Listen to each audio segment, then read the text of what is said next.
While speaking to newspersons after the meeting, the chief executive member of the KJDC, Titas Khan, informed that a request has been made by the council to the Chief Minister of Meghalaya, Conrad Sangma, to seek clarification from the 15th Finance Commission on the allotment of schemes of the Jal Jeevan Mission to district councils within the state.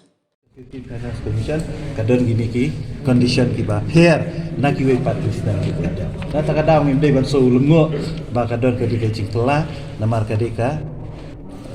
15 Finance Commission ki ka ba kan kalai ki close la ni ki guidelines ki jongka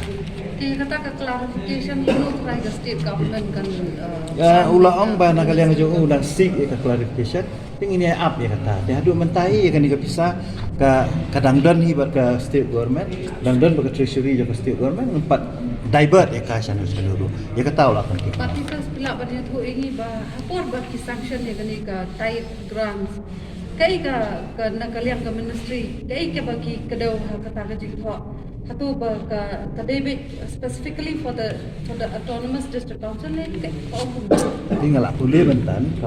kam syai je kam syai dan tak kadau ka nak kata kadau ka state government ka seek clarification namar ba kam syai ka recommendation na kalian ka 15 Finance Commission kam dah syai na tak kadau ni dan kam ya ka clarification. The chief executive member of the KHADC further added that on behalf of the council, he had also requested the Chief Minister Conrad Sangma to discuss with the centre on the selection and appointment of an eligible Vice-Chancellor from amongst qualified persons of the state for the position of Vice-Chancellor at the North Eastern Hill University. Pengilai keren ru, ya pesngor ru Chief Minister na liang jongi ka Executive Committee berkumu CM ngadon ke jing Sofia ke jing Adairu par ke jing Thung yo Vice Chancellor ko nehu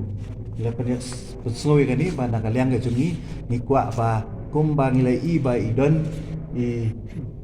greu I balong I lokal nang ni try nang ni try jela balong eligible ban yo e kan ni post ngiru na kaliang ke jungi ngila pesngoi yo Chief Minister ba udai ban ngi keren maha ba ka sarkar dia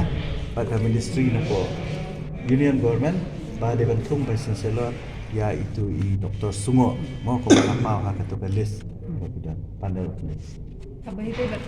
It may be mentioned that in the coming week, a joint meeting between members of the KHADC and the Chief Minister would be held to further discuss on matters related to recommendations of schemes by the 15th Finance Commission. Yang mana tak joint meeting ko niya siya? Woman sa next week.